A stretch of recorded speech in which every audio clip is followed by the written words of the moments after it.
What's going on, y'all? Psych Perspectives, GeoFucks here. What is good? You already know what I'm about to get to. So, this video, I'm going to title this video Trauma Dumping.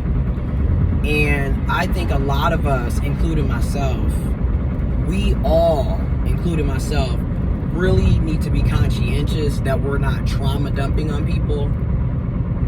And what I mean by that is, it's one, when you're venting, you feel me? But trauma dumping essentially is when you are expressing negative, you're talking about negative things, experiences, problems that you're having, drama that you're having, trauma that you're having, and you're not, there's no consent here. You didn't ask this person if they wanted to hear about all the problems that's going on in your life. You didn't ask this person if they had the emotional, mental capacity to take on what you're talking about. You just come to them, no consent, no trigger warning, and you just dump all of your trauma, all of the negativity that you're going through, whatever is going on, and there's no consent. Another form of trauma dumping, and I'm gonna have articles in the description box below, links that you can check out if you choose to. Another form of trauma dumping is just a simple fact, and a lot of us have been in this situation. You never hear from this person, and when they do hit you up, every time they hit you up, it's about some negative stuff. It's always about negativity. You know, they done lost their job, they don't have money, you know, this happened, that happened, everything that's negative, right? But when they're doing well, they have money and everything's good for them, they don't hit you up, they don't talk to you, they don't text you, it'll be quiet as a church mouse. But when they got drama and chaos going on, that's when they come out the woodworks and they hit you up. Trauma dumping. And what I've noticed is a lot of people are not self-aware that they're doing this. And then there's also people who, like I said in my other video, they're suffering from mental health issues, right? Whether it's a mental health illness or a personality disorder. And I know I'm always talking about narcissistic behaviors, traits, narcissistic personality disorder, but there is another personality disorder that a lot of people are they're not aware of, and it has very similar, it has some similar characteristics that narcissistic personality disorder has. And that personality disorder is BPD, borderline personality disorder. Now, I'm not a mental health professional. I'm not a licensed mental health therapist, counselor. I'm not a mental health professional. I'm discussing these situations based off of research that I've done, okay? But again, I do not claim to be a therapist, a counselor, a licensed mental health professional, or any of that. You can go and do the same research that I'm doing. The information is out there. I cannot diagnose anybody with a mental health illness or personality disorder because I am not a mental health professional. I am not a mental health practitioner. However, I can identify characteristics and traits, okay? And I can identify when a person is causing me mental agony and always bringing trauma and dysfunction to my life, and I don't want to be dealing with that. And there's people in my life where I'm like, look, I care about you, we friends, I love you, what have you, but I'm not going to allow you to rain on my parade, and I'm not going to allow you to bring drama to my life 24/7. I mean, you could be having a very good day, everything is going well, you're minding your own business, and there's always that person.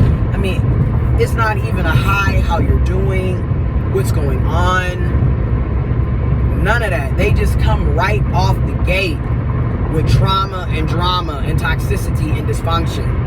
And it's a pattern of behavior. This one person in particular, I'm like, okay.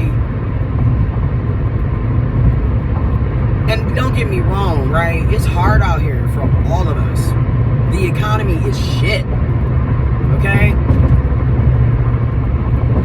But you constantly expecting others to always bail you out of situations, give you money, and it's like it's not every blue moon. This is literally every month this person is in some disarray. And I'm at the point where, for me, it's annoying. Okay? I don't want to talk about your mental health issues 24/7. I don't want to talk about your health issues 24/7. I don't want to talk about you needing money 24/7. It's always something. And it's like, I don't have time for that, dude. I'm working. I have a job. I have a family. I have my own responsibilities. I don't have time to be trying to carry you. And it's every week, and I'm tired. And I'm at the point now where, like I said, I don't even respond anymore, bro. Because it's like, we already know what this is about to be, and it's very manipulative. And I notice people with BPD and NPD, they both kind of have that same setup where they're very manipulative. They always, and they feel so entitled to other people's shit all the time. And then they're always trying to give this sob story, guilt trip, you know, to make you, to pull on your heartstrings, to make you feel bad. Meanwhile, we're all living in the same shitty ass economy. And this person in particular makes more money than I make. So it's like, why do you think you're going to ask someone who makes less than you all the time to give you money? And then it's a pattern of behavior. Because my thing is, you're always having financial issues and difficulties. And you're always making odd decisions with no thought process. You're never self-aware. And it's like you are, you're emotionally draining. That's the best way to put it.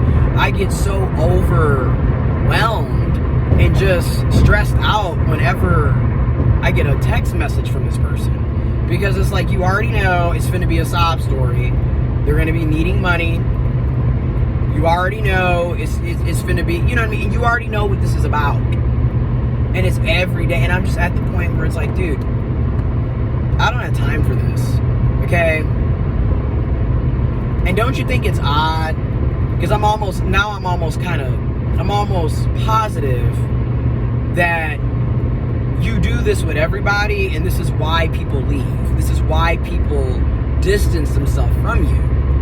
Because sooner or later, people are going to pick up that this is a pattern of behavior, and you are always doing this, and nobody wants to be around people like that. And you can't keep blaming your mental health and using that to justify why you do the stuff you do. Because it gets old, especially when you've been on every medication there is, and you've been in all of these therapy and counseling sessions, and it's the same problem. After a while, the common denominator is you. You know what I mean? It's just odd how you can't never seem to get it together, and you can't never seem to, you know, it's just a lot. And there's people who are like this in our families, our friends, our colleagues in the community. And some of us are like this, right? That's why I said we also have to be self-aware.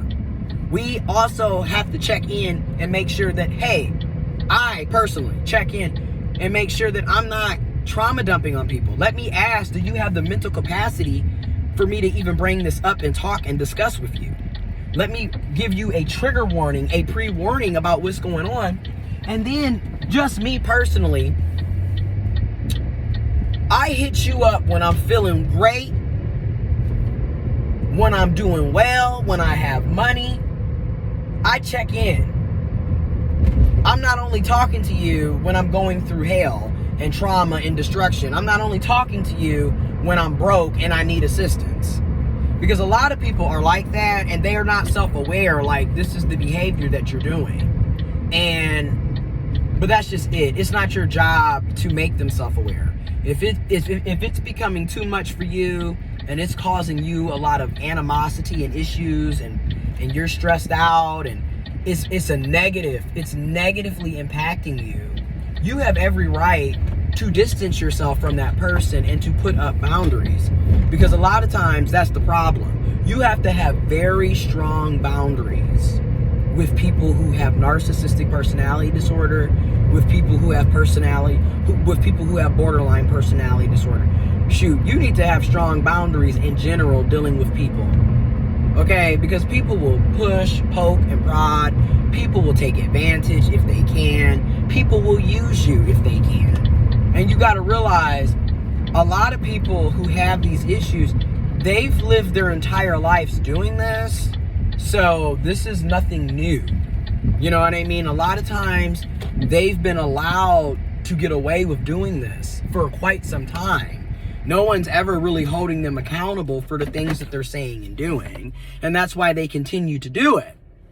And it's going to take somebody having those strong boundaries with them in order for them to realize, hey, I can't play these games with this person. This person is not interested in listening to my woe is me sob stories and isn't going to be the piggy bank ATM for me. Okay?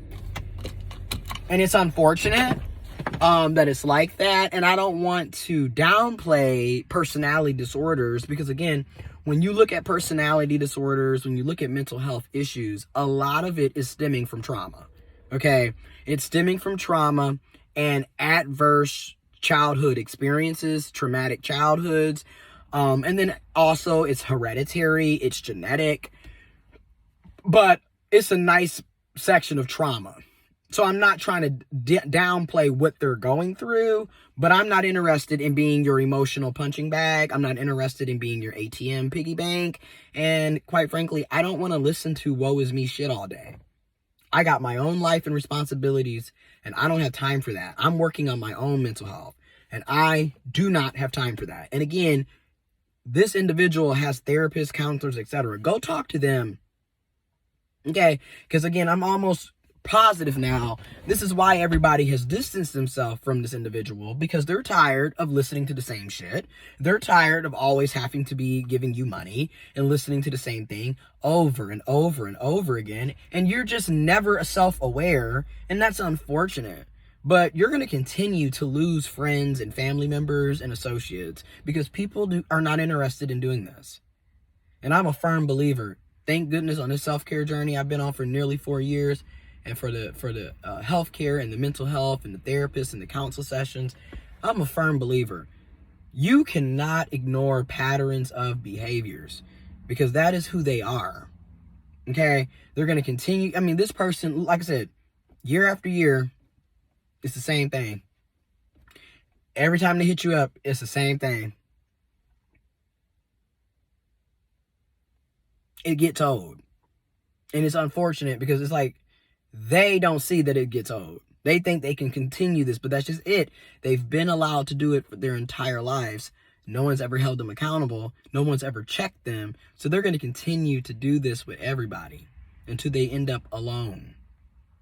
And I'm going to say this, and I'm not trying to be rude, mean, but what I've noticed, people who are toxic and dysfunctional, they're going to end up by themselves. They're going to end up alone. They're not going to have that many friends. They're not going to have that many relationships because nobody wants to be around people who are like that. Okay? And a lot of times you're causing your own problems, but because you're lacking self-awareness and self-accountability, you're going to continue to play victim. Okay? A lot of these people are professional victim. They stay in the victimhood mentality. They never take accountability for the things that they're saying and doing. And they use people. Whether it's a personality disorder or a mental health issue or not, it's toxic and dysfunctional, and it's detrimental to other people's mental health. It is what it is. And you have to get to a point in your life where you're comfortable with putting your foot down and leaving, and or putting up much needed boundaries, and or loving and caring about them from a much needed distance. Information about BPD, borderline personality disorder, trauma dumping, NPD, narcissistic personality disorder. All of that information will be in the description box below. And also information on how you can find a therapist, a counselor. I strongly suggest and recommend it. And I'm going to leave off with saying again, we need universal health care that includes mental health and physical health, that's affordable, that's accessible, that's inclusive, that's of quality. Because a lot of people would be in therapy and counseling if they had insurance and could afford it and knew that it was an option. I'm out.